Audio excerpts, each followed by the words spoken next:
Oh, it's a pity I can't zoom in, but the moon, it's a full moon, is looking awesome tonight. Quite spooky, actually.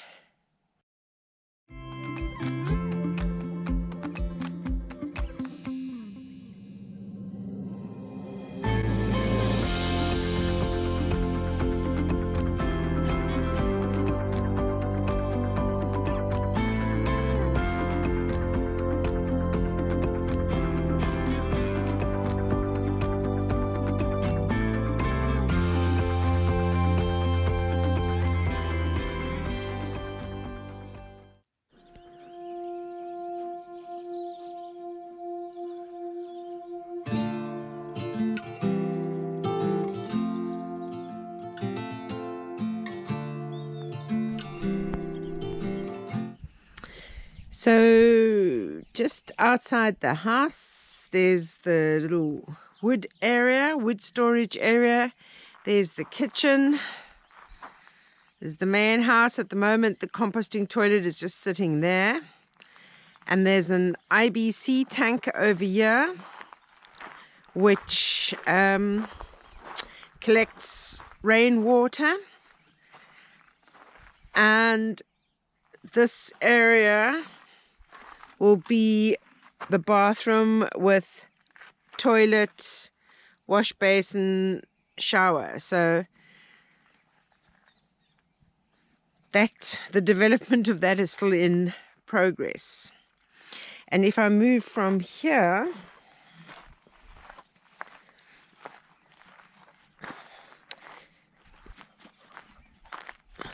you can see I have 4 solar panels. They are 320 watt each, and I've got a hybrid inverter, so I do have a generator plugged in case I need that. So behind the bathroom area at the back of the house, you can see there I have the generator and the electricity box with the inverter in, and the batteries. I've just got lead acid batteries, and at the moment it's enough for my needs. We've dug our trenches for the pipes, which I still have to get. So we got grey water trenches, and we've also got the trench that goes to this tank that we've built,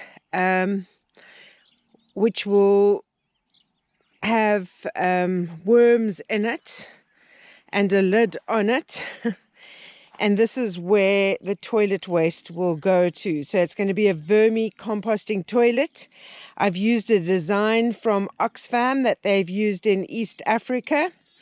And it has bricks around the side, then 30 centimeters of gravel, 10 centimeters of sand, and it'll have 10 centimeters of compost as well for the worms to live in. But I'll only put that in later.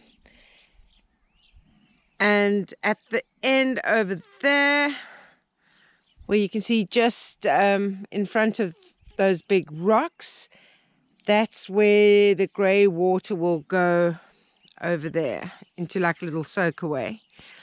And this rest of this area over here, in this part away from the pipes, so the roots don't interfere with the pipes, I'll be planting some fruit trees over here.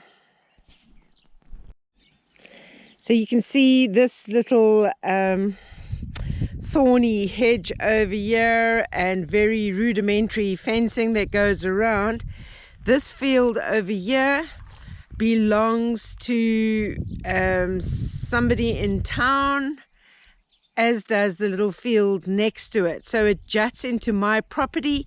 It doesn't belong to the neighbors over there. It belongs to some other random people. And there is a lovely well on these 2 fields. It's just less than an acre. And nobody does anything with it. I wouldn't mind planting some crops there. And then from the back of the house you can see the pigs have heard my voice, so they've all come to the fence. Whenever they hear my voice, they always rush to where I am because they think I'm going to give them food. But I'm going to run some water for them again because they enjoy rolling in the wet sand, even though they do have a little pond there. So this pig pen over here goes on to the next pig pen, which we have just built. I'll give you a closer up look at that. So this big granite slab over here continues, and this is what the house is built on, and this is why digging holes is a little bit difficult. So this granite slab, years ago, you can see there's a ring of stones at the edge, because this granite slab was used to dry the grains that they grew here. So if I come to the end here, you can see this is the second field I was talking about. That's the field I was just pointing to. There's a beautiful well at the end of this field. But together, these two fields, owned by the same family in the town, just under an acre. And you can see the beautiful iconic boulders that I have on the farm over here. There's some more of them. So this road over here in front of the house, you can see these big stones down over here. That shows the boundary. So my property ends at this road over here. And then across the road is the neighbor's property. And yeah, you can see there's a little boundary stone over there. And straight ahead is, I've got two fields down here, which I'll show you now. This little ploughed area and that olive grove belongs to the farm next door that's for sale. So this down here is my orchard that I planted over a year ago now, actually. The trees are looking a bit sad for winter, but the hedge behind that is the border of my property as well. So this hedge or bramble bush or whatever it is my property. Strawberry plants are looking pretty good. And then over here,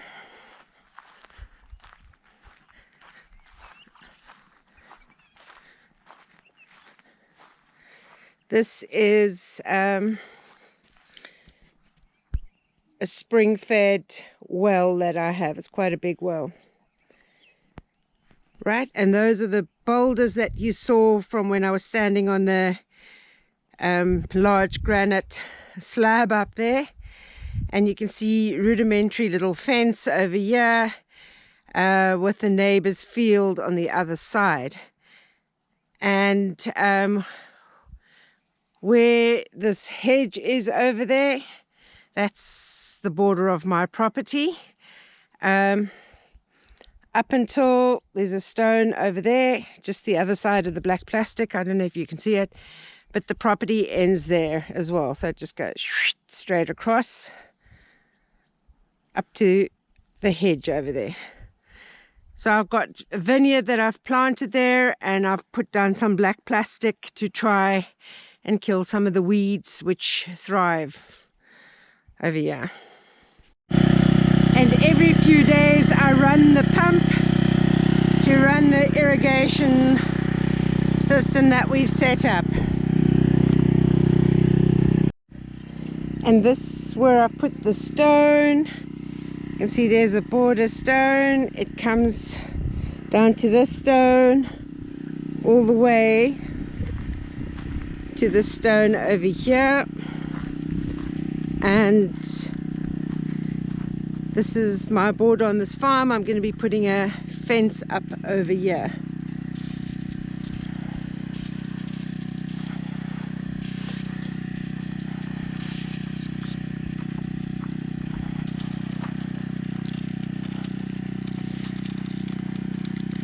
So irrigation system is on, just giving the plants a little bit of water.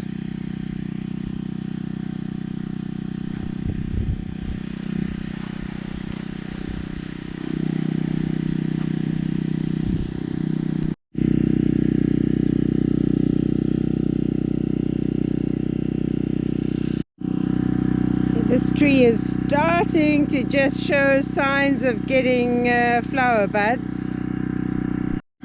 And this plum tree is definitely thinking that it's already spring.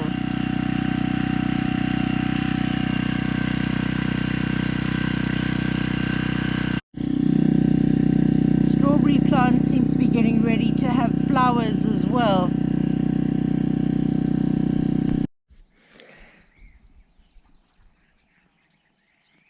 So as you can see, this area from the going up from the orchard to the house, it's quite steep. It's quite a drop down here, so quite a height difference, and there's not much you can do here with these big rocks other than admire them, I suppose. My little stone cottage has a sandwich panel roof, which amazingly isn't loud in the rain, and it doesn't let any moisture or condensation in. And this wood burner I brought with me from Norway keeps the place warm and toasty, so I don't get cold at all. If anything, I get too hot, and if it's hot outside, it's cool in the cottage. So the beautiful big oak tree over here, which is where I park Matilda next to. And if you go down here, you will see here's Hazel's car that she's just storing here till she gets back to Portugal. And this is Crazel Hazel. And this with this proud GB sticker over there is Louisa's shed that I'm letting her keep on the farm, and this green shed here is where I keep feed and tools. And here is the greenhouse that Julian and I recovered.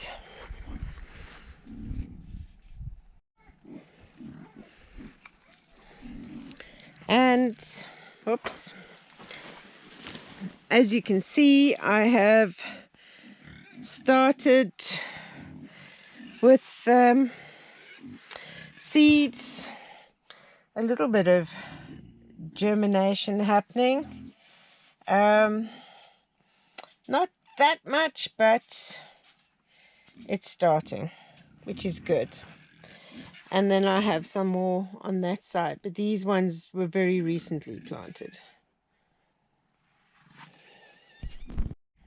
So just behind this shed, there's the access road comes down. There's the pig pen over there, and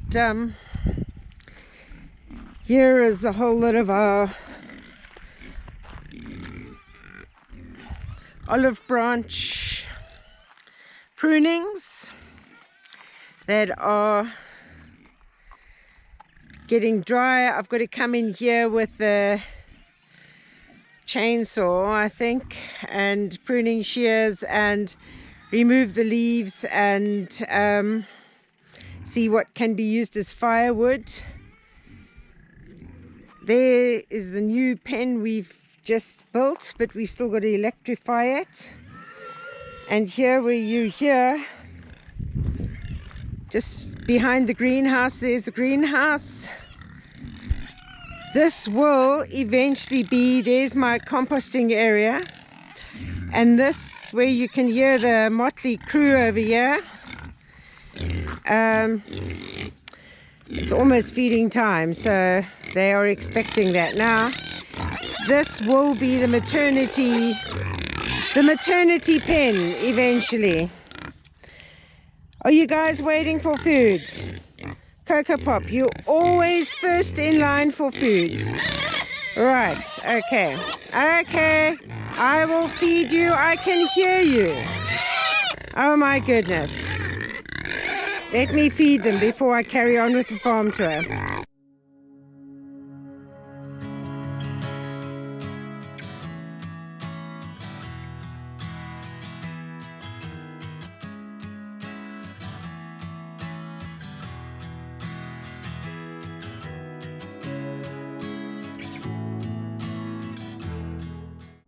So this pig pen, we won't be putting pigs in for a while.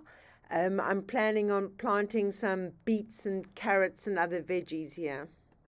Because of the hectic wind, I've had to do a voiceover for this part of the video, but you can see some of the boundary stones just on the other side of the pig pen, which is surrounded by a young holm oak forest, which produces lots of acorns, which is great.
So in front of the cottage I have some little raised garden beds that I've been doing, and starting to prepare a couple more. And this is the winter sowing, where things are going crazy. Let me show you how crazy. Look how crazy. So that is awesome. And on the other side of the kitchen, this ruin over here and pile of stones from where we broke down this wall. This will eventually be a second bedroom. So just on the other side of the road is the neighbor's property. So I actually do have my bricks on their property, and Julian's bicycle, but they don't mind at the moment. So this is the access road, my access road that comes down here, and then so this over here, there's like a little path here. Those chopped down pine trees are on the neighbor's property, and my property, there's like a path that goes up. I'll show you. And that's the border of my property over there, and then it sort of comes down here onto this road, and then onto where you can see those stones there. That would be the border. So it comes down along the side of the road, and then where that tree is there. So this is the access road that you can see here, and this is the other pig pen. So the plan now for this one is just to sort of rake up the ground a little bit, and I am actually going to plant beets and turnips and other plants that will do well in the shade, because it does get a bit more shade, although it gets a bit of sun as well. But I'm going to plant those root crops in this pig pen. So we won't put pigs in here until the summer again, and then there'll be root crops for them to dig up. That's the plan. So from this side you can see those felled pine trees are on the border of the property. If I just walk over here,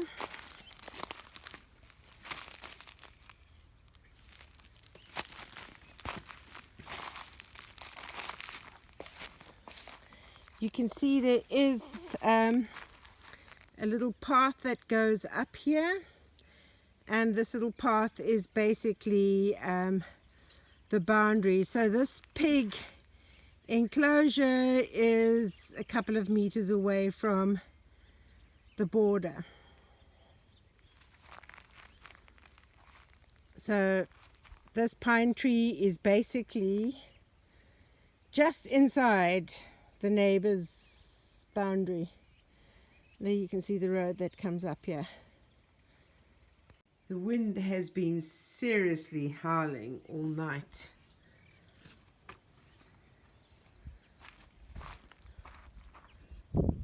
Just checking to see that's still standing. Solar panels are still up.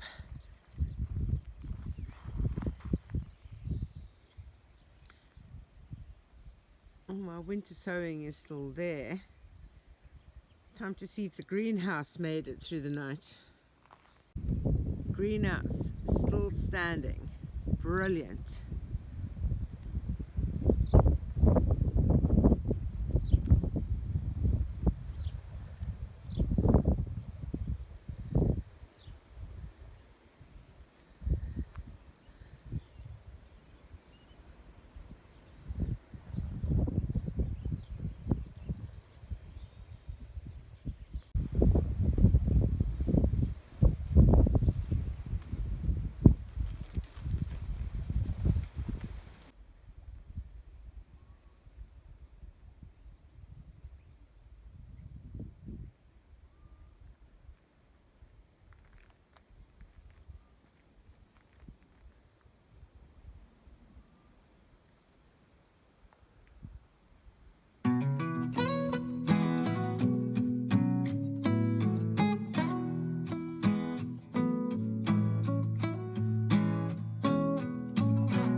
closest little village to the farm is literally 2 minutes away from me. This is where you can get fresh drinking water, and there's like a little bar cafe that just sells coffee and alcohol basically, where you also get your post delivered to. So those wondering how you get your post, someone was asking about how you dispose of your rubbish, and outside next to the water, town water, and the cafe here, there is recycled bins for rubbish.